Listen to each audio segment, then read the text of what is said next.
em termos da história da Igreja,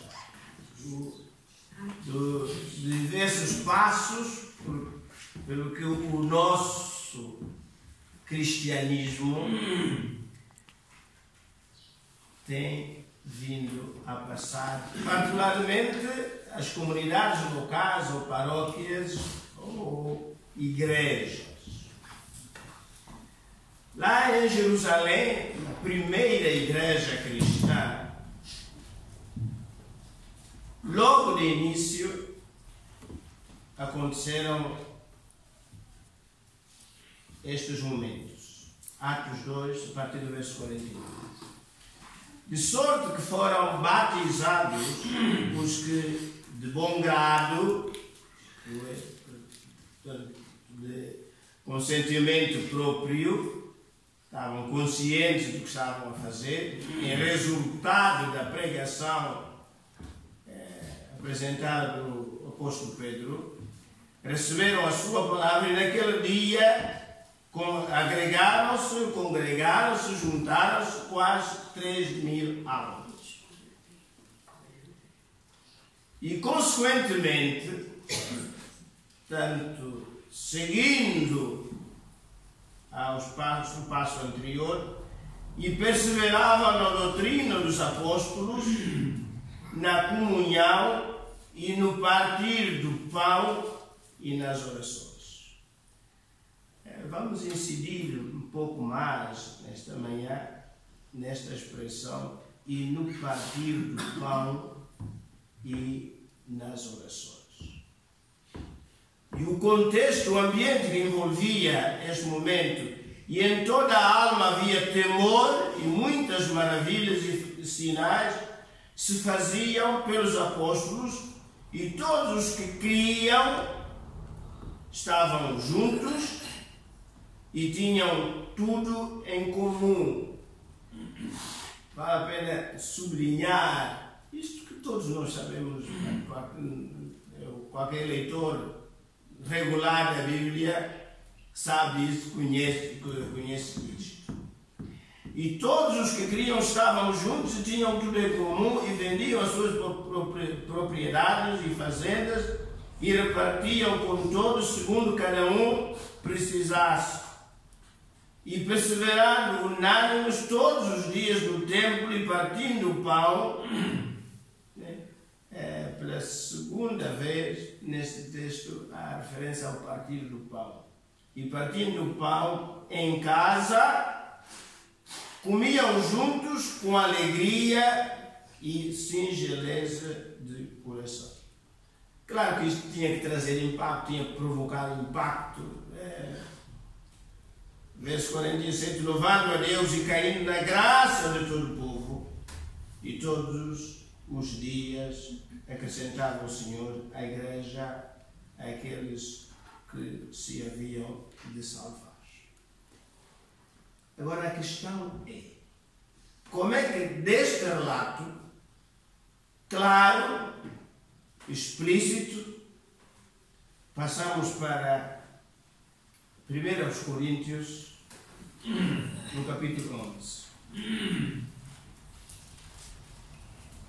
1 Coríntios, capítulo 11, a partir do verso 17. Nisto, porém, 1 Coríntios, capítulo 11, a partir do verso 17. Nisto, porém, que vou dizer-vos, não vos louvo, porquanto vos ajuntais, não para melhor, senão para pior. Meus irmãos, entre os acontecimentos do primeiro texto, Atos 2, e os acontecimentos do segundo texto, 1 Coríntios 11, decorrem sensivelmente apenas 33 anos. Entre o que se deu lá na igreja em Jerusalém, ou na cidade de Jerusalém, que deu origem àquela primeira igreja, e a igreja de Corinto, porque, segundo os estudiosos desses assuntos, Paulo escreve esta carta primeiro aos Coríntios no ano 56 depois de Cristo. Portanto, grosso modo, mais ou menos, são 33 anos de espaço de intervalo entre uma realidade e outra. Lucas, que escreve Atos, realmente, por aquilo que está registrado, faz um grande elogio, dirige um grande elogio àquela igreja neste tempo em Jerusalém. E Paulo diz aqui que não tem motivos de se dirigir a esta igreja, não com o mesmo propósito com que Lucas escreve o livro dos Atos dos Apóstolos, descrevendo a igreja em Jerusalém. Então, porquê? Diz ele, por quanto vos ajuntais, não para melhor, senão para pior. Há situações que a Bíblia descreve que, se não estivesse escrito, nós teríamos muita dificuldade em aceitar, porque o apóstolo Paulo escrever isto, não de uma sociedade, de uma associação qualquer, não de uma coletividade qualquer, mas de uma igreja de Nosso Senhor Jesus Cristo. Isso, nesse aspecto, não tem nada de bom a dizer deles. Deus diz, verso 18, porque antes de tudo, ouço que Paulo estava distante de Corinto, mas chegou-lhe a informação. E houve muita correspondência entre a igreja de Corinto e o apóstolo Paulo. E Paulo estava então ao corrente daquilo que estava a acontecer em Corinto. E naturalmente reage a essas notícias e a sua preocupação é tentar fazer o seu melhor para retificar, corrigir, acertar, ajudar a acertar as coisas lá em Corinto. Evidentemente que era uma situação concreta, ou situações concretas, muitas lá em Corinto, tinha que tratar as situações de Corinto. Porque, antes de tudo, ouço que quando vos ajuntais na igreja, há entre vós dissensões e em parte o creio. Todos nós conhecemos o que diz Paulo no capítulo 1 desta mesma carta aos Coríntios. Capítulo 1, verso 10 a 12. Apenas para lembrar. Capítulo 1, verso 10. Rogo-vos, porém, irmãos, pelo nome de nosso Senhor Jesus Cristo, que digais todos uma mesma coisa, porque não estava na comunicação, todos interpretar, entender, portanto, viver a realidade com os mesmos olhos, com as mesmas lentes. Ouço que não haja entre vós dissensões, antes sejais unidos no mesmo sentido e no mesmo parecer, porque a respeito de vós, irmãos meus, me foi comunicado pelos da família de Cloé que há contendas entre vós. Isto no capítulo 1, Paulo já coloca o dedo na ferida daquela congregação. Quer dizer com isto que cada um de vós, verso 12, diz: eu sou de Paulo, outro eu de Apolo, outro eu de Pedro ou Cefas, outro eu de Cristo. Uma única congregação, no fundo, pelo menos, grosso modo, 4 congregações dentro da mesma congregação. 4 igrejas dentro da mesma igreja local. É muita igreja juntada dentro de uma mesma igreja. E a pergunta de Paulo é que, mas o Cristo está dividido? Claro que não. E Paulo dá orientações para que aquela situação fosse corrigida. Mas as feridas e as marcas naquela igreja já tinham sido cavadas tão fundo que tinha reflexo até no melhor, e chamaríamos mais santo dos momentos da vida daquela igreja, a bagunça, a barafunda continuava.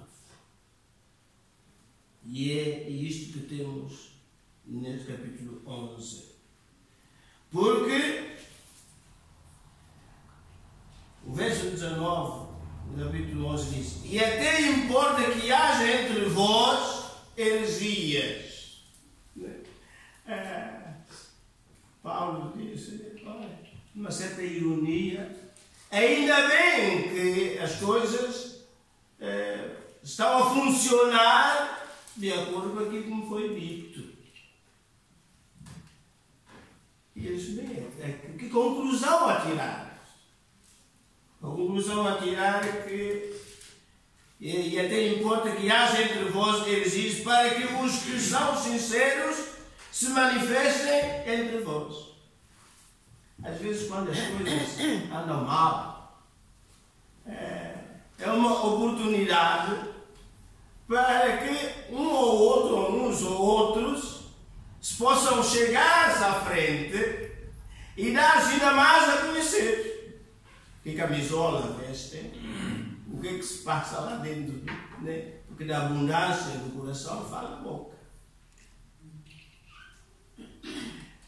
Portanto, meus irmãos, Paulo diz, olha, isto tem um lado positivo. O resto da congregação tem a oportunidade de poder realmente ver e ouvir e saber com quem se pode contar, com quem não se pode contar. Porque está à vista. Verso 20 diz: de sorte que quando vos ajuntares num lugar, não é para comer a ceia dos céus. Lá em Atos 2, é claro, por 2 vezes que eles partiam o pão. Meus irmãos, a história do cristianismo tem grandezas e misérias. E não dá para encobrir. Mas não são simples. Dentro da história do cristianismo, nós encontramos, enfim, muitas manchas pelas quais nos devemos envergonhar, sentir vergonha, mas assumir. Aquela igreja primitiva em Jerusalém, meus irmãos, instituíram estes momentos de confraternização de tal maneira que a partir de certa altura realizavam-se espécies de piqueniques nos momentos, nos dias e durante o culto. Faz de conta quando cada um de nós estava a sair de casa, ou ontem já contava sair de casa e vir para aqui, cada um, ou por família ou individualmente, trazia o seu farnel, a sua marmita, a sua mochila. Diz, hoje vamos nos juntar. E então, aquilo que cada um tinha, entendeu, podia partilhar, Então, levavam, estendiam e todos partilhavam daquela refeição. Só que havia uma espécie de entrada para essa refeição. E a entrada era constituída no partir do pão. O pão era partido, ou repartido, e cada um, todos, comiam cada um o seu bocado de pão. Comido o pão, então havia um momento da refeição principal. Lá em Mateus 26, Jesus Cristo pediu aos discípulos que fossem ter com tal Senhor, que tinha tal casa, tal espaço, para celebrarem a Páscoa. Os cristãos, então, deram outro toque daquilo que ficou conhecido como reuniões de ágape, de confraternização, de amor, de comunhão, como Lucas diz lá em Atos dos Apóstolos, capítulo 2. Terminado o prato principal, depois era rematado com a bebida do cálice. O que é que acontece em Corinto? Nesse ajuntamento, o apóstolo Paulo deixa-nos aqui alguns pormenores interessantes.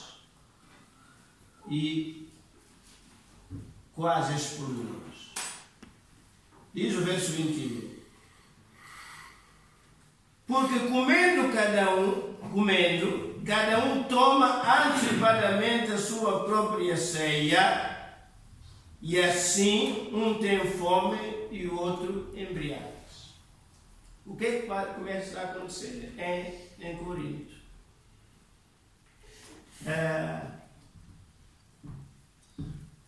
Quando chegava à altura do prato principal, cada um era tipo, salve-se quem puderes. Os mais gulosos era tumba. E os mais egoístas, então, aceleravam o passo para ver o que é que na marmita ou no que o outro trazia, né? E como a igreja era constituída de gente abonada e gente menos abonada, principalmente a maioria não tinha grandes recursos. Os primeiros cristãos não era, digamos, a nata da sociedade em termos sociais. E havia aqueles que gostavam da pinga, olha, posso provar um bocadinho? Quando eu vi um bocadinho, era quase meio copo, meio garrafa. Né? Ao ponto de chegar, quando os outros queriam, já não havia quase nada ou nada. E então, meus irmãos, o apóstolo Paulo, para se evitar esse episódio, por favor, então, antes dessa refeição, desse ágape, dessa confraternização, então, convém que cada um, né, coma em sua própria casa, para ir, digamos, já com o estômago não tão vazio, que é para comer com moderação, beber com moderação, né?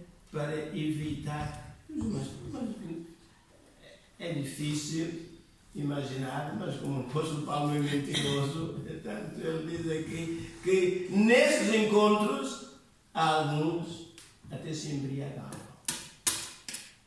Imagina um ajuntamento de crentes, de cristãos, em que as tanto um vomita para aqui, o outro vomita lá, o outro não sei o quê e tal. São cristãos que estão juntos.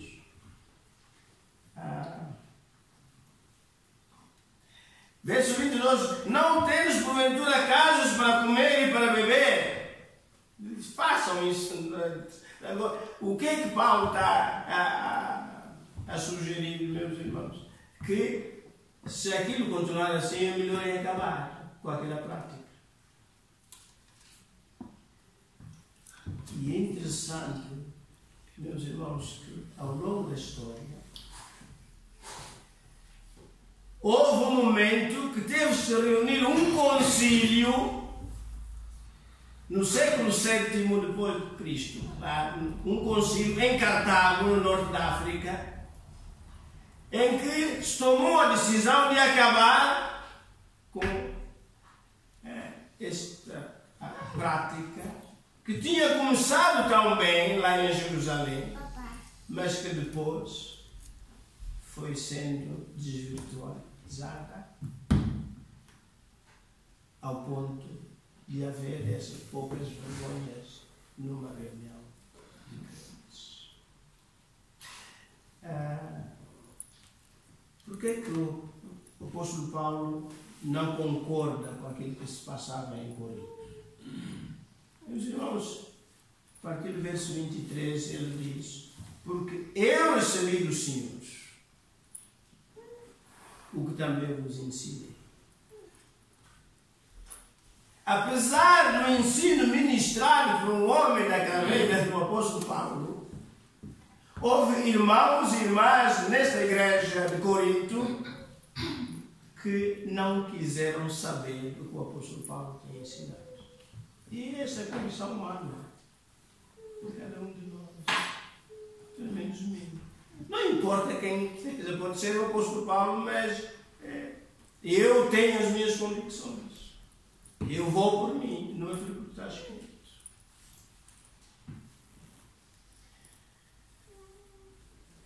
Que na noite em que foi traído, tomou o pão e, tendo dado graças, o partiu e disse: tomai e comei, isto é o meu corpo.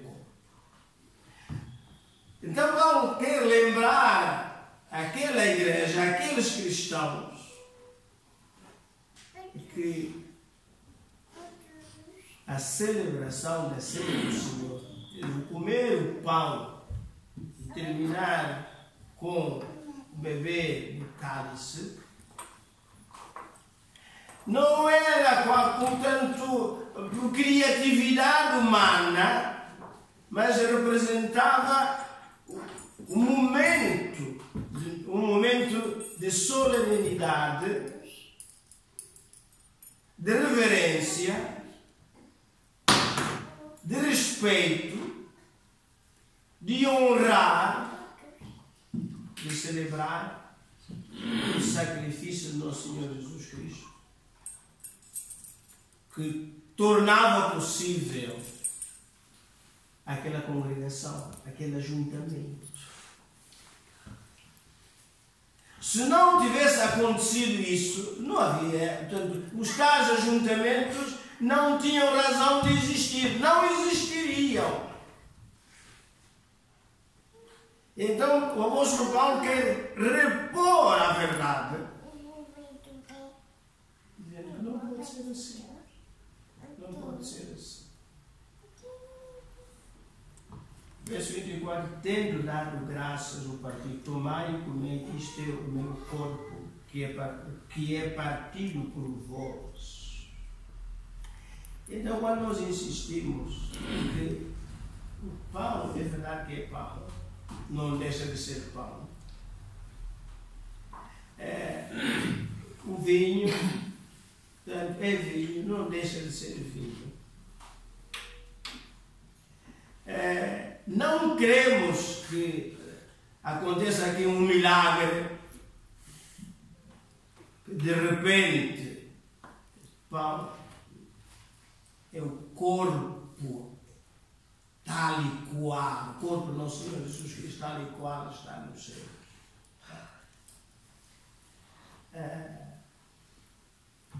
Porque também Jesus Cristo diz: eu sou a porta.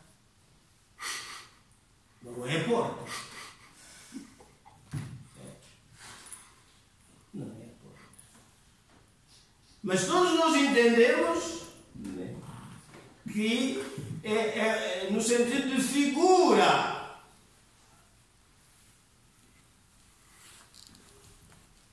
mas os evangelhos são muito claros. Aliás, já Isaías, no capítulo 53, já tinha profetizado o que aconteceria ao Messias.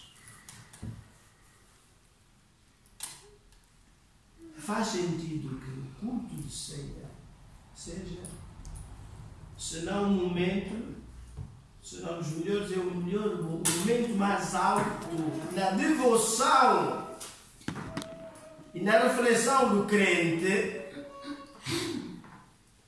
porque, como dizia Dietrich Bonhoeffer, nós não podemos tornar tão barato aquilo que a Deus custou tanto.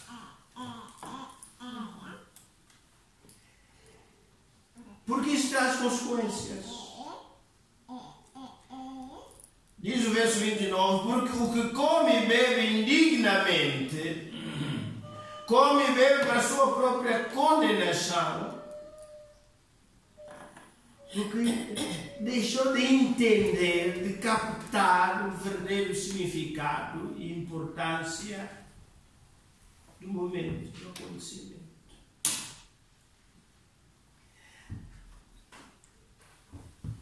Paulo foi mais longe, clarificando aquela congregação que estavam a acontecer coisas na vida de alguns irmãos, de alguns crentes, de alguns membros daquela igreja, que eles não entendiam o que significava, mas Paulo então traduz para eles no verso 30, dizendo que por causa disto há entre vós muitos fracos e doentes e muitos que dormem. Deve ter surpreendido a igreja de Corinto com estas palavras. Daí que, meus irmãos, nós somos lembrados ainda por Paulo, no verso 28, dizendo: examine-se, pois, o homem a si mesmo. Meus irmãos, não vamos instituir uma equipe, uma comissão para ou ir à casa ou ir à entrada para vasculhar a vida de ninguém. Aliás, não temos essa capacidade. Nem dizer, não, tu entra, tu não entras. Também está vedado. Mas sou eu, é o irmão, é a irmã que tem que fazer esse exame. Porque, verso 31, porque se nós nos julgássemos a nós mesmos, não seríamos julgados. Na história do cristianismo, tem havido, na história dos crentes, que há situações que o crente decide não participar da celebração da Ceia do Senhor. Porque examinou-se e chegou à conclusão que tenho algumas coisas, já devia ter resolvido, mas como não resolvi, eu ponho a distância.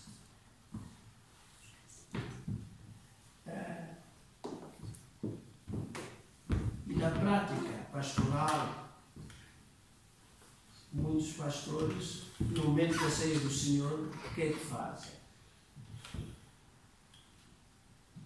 Baixam a cabeça, não olham para a congregação, porque não querem ser polícias de ninguém. E também entre os irmãos, porque o que é que acontece na congregação?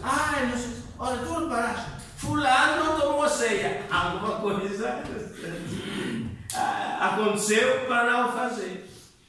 E então, para evitarmos cairmos nessas armadilhas que Satanás nos prega, então, meus irmãos, concentremos-nos no nosso pão concentremos-nos no nosso cálice e dediquemos esses segundos a orar para que o Senhor nos ajude a estarmos em condições para celebrar dignamente, celebrando assim a nossa ressurreição, a nossa salvação, a nossa comunhão uns com os outros e a nossa comunhão com Deus. Que Deus nos ajude. Amém.